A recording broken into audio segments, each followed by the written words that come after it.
Very good morning friends. ये case share कर रहा हूँ मैं आपके साथ। ये केस है एक 13 ईयर ओल्ड बॉय का। ठीक है, ये मेरा नेफ्यू है। इसको अभी क्या होता है, लूज मोशन का प्रॉब्लम होता है। तो मॉर्निंग से इसको लूज मोशन हो रहा है, 3 से 4 बार 5 बार जा चुका है, बिल्कुल वाटरी डायरिया हो रहा है। ठीक है, तो ये कहीं मामा के पास था तो इसने मुझे कॉल किया। कॉल में ये क्या बोलता है, तो इस बातों को ध्यान से सुनिए आप, है ना। तो उसने क्या बोला कि मेरे को बिल्कुल अच्छा नहीं लग रहा है, ये दस्त से मैं परेशान हो गया हूँ और लगता है कितने जल्दी ठीक हो जाए। तो मैंने कहा क्या लगता है किस वजह से हो गया ये दर्द, डायरिया का प्रॉब्लम। बोलता है कि नहीं पता कैसे हो गया। फिर मैंने पूछा कि इसकी वजह से कैसा मन हो रहा है। बोलता है कि मन अच्छा नहीं लग रहा है। मैंने कहा चिड़चिड़ हो रही है। बोला चिड़चिड़ नहीं, थोड़ी सी चिड़चिड़ हो रही है। मैंने कहा और क्या लग रहा है। तो बोलता है कि लगता है कि मैं कुछ खा लूँ। ठीक है, कुछ खाने का मन कर रहा है। मैंने कहा क्या। तो बोलता है कि घर में बहुत सारी चीज़ें बनी हैं क्योंकि फेस्टिवल का टाइम था वो। तो लगता है कि ये भी खा लूँ, वो भी खा लूँ, वो भी खा लूँ। तो मैंने कहा कि और क्या करने का मन करता है। तो बोलता है कि फिर कुछ नहीं होता तो मैं टीवी देख लेता हूँ। फिर मैंने कहा और क्या दिक्कत हो रही। तो बोलता है और कुछ नहीं, बस यही लगता है कि ये कितनी जल्दी ठीक हो जाए। तो मैंने कहा कि जो तुमको खाने की इच्छा हो रही है वो खा रहे हो कि नहीं। तो बोलता है कि नहीं खा रहा हूँ। मैंने कहा क्यों नहीं खा रहे हो। तो उसने बोला कि यदि और खाऊंगा तो और दस्त लगेगा, इसलिए मैं नहीं खा रहा हूँ। ठीक है, तो अभी एक रेमेडी दिया इसको मैंने। और उसने क्या बोला कि कंट्रोल नहीं कर पा रहा हूँ, वो पेंट में ही पॉटी हो जा रही है। तो यहाँ से फिर मैंने एक रेमेडी दी थी, तो वो रेमेडी फेल हो गई। फिर उसके नेक्स्ट डे तक उसको डायरिया, मतलब हाँ, इवनिंग तक उसको डायरिया हो रहा था और बहुत बार जा चुका था। तो अभी मैंने वापस केस लिया तो क्या बोलता है कि बहुत ज़्यादा कमजोरी लग रही है, मैं उठ बैठ भी नहीं पा रहा हूँ, उठने बैठने की इच्छा नहीं हो रही और ऐसा लगता है कि गिर ना जाऊँ मैं कहीं। ठीक है, चलूँगा तो कहीं गिर ना जाऊँ, इसलिए मतलब इतनी कमजोरी लग रही इतनी ज़्यादा। मैंने कहा और बोलता है कि कहीं पेंट में ना हो जाए पॉटी। ठीक है, इसलिए मैं जल्दी से भागता हूँ। तो अभी रेमेडी मैंने बदल दिया और एक डोज देते ही, सिंगल डोज देते से ही उसका 5 मिनट बोलता है कि एनर्जी वापस आ गई और उसके बाद वो मोशन के लिए नहीं गया। सो सुपर फास्ट होम्योपैथी है माय डियर फ्रेंड्स। आप इस तरीके से यदि जाएंगे तो इस तरीके से आपको रिजल्ट मिलेंगे।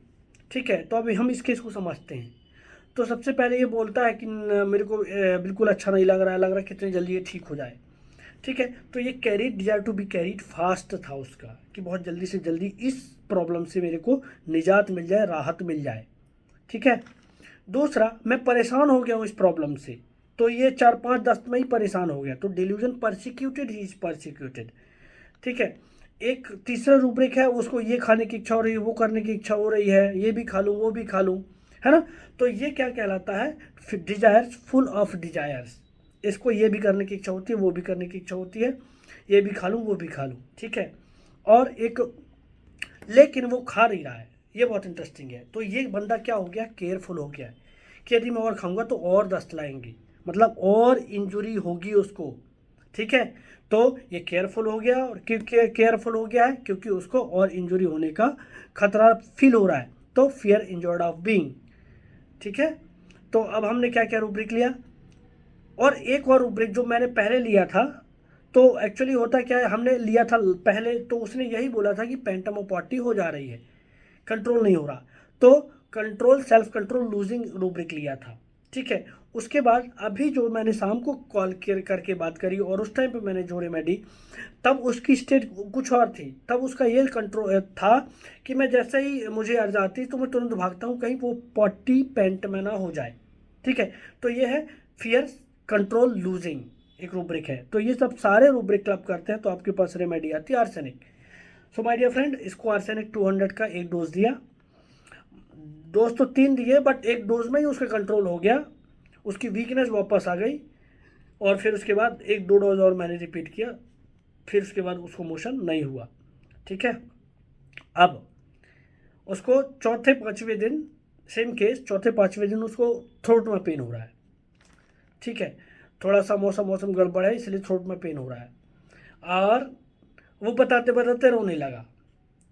ठीक है, बताते बताते रोने लगा कि मेरे को कोई समझता ही नहीं है, कोई जान ही नहीं देता मेरे को, इतना दर्द हो रहा है गले में, इस तरीके से उसने बताया। तो अगेन जो रूब्रिक है हमारे पास, कंप्लेनिंग पिटीफुल, ठीक है। और दूसरा रूब्रिक था delusion neglected, he is neglected, ठीक है। और उसको चिड़चिड़ हो रही है, इरिटेबिलिटी, पेन ड्यूरिंग।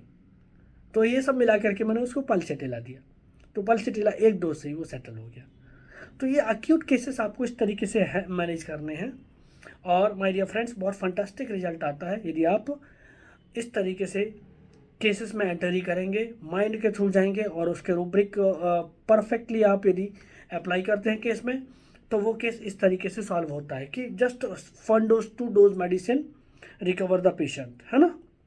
और एब्सोल्युटली यदि आप एलोपैथी में एंटीबायोटिक्स लेंगे तो 4 से 5 दिन तक तो रिजल्ट आने में लग जाता है, फिर उसके बाद एंटीबायोटिक्स के साइड इफ़ेक्ट, पेट खराब होना और ये सारी चीज़ें होती हैं। तो ऐसा नहीं कह रहा कि एलोपैथी बुरी है, वो आप, लेकिन यदि आप होम्योपैथी से जाते हैं तो you will get more faster and more appropriate result through your homeopathy. So thank you, thanks for watching. तो जो लोग भी माइंड मेथड को सीखना चाहते हैं, लर्न करना चाहते हैं और इस तरीके से होम्योपैथी को इम्प्लीमेंट करना चाहते हैं अपने केसेस के ऊपर, वो मुझे कांटेक्ट कर सकते हैं, वो क्लासेस को ज्वाइन कर सकते हैं। Thank you, thanks for watching.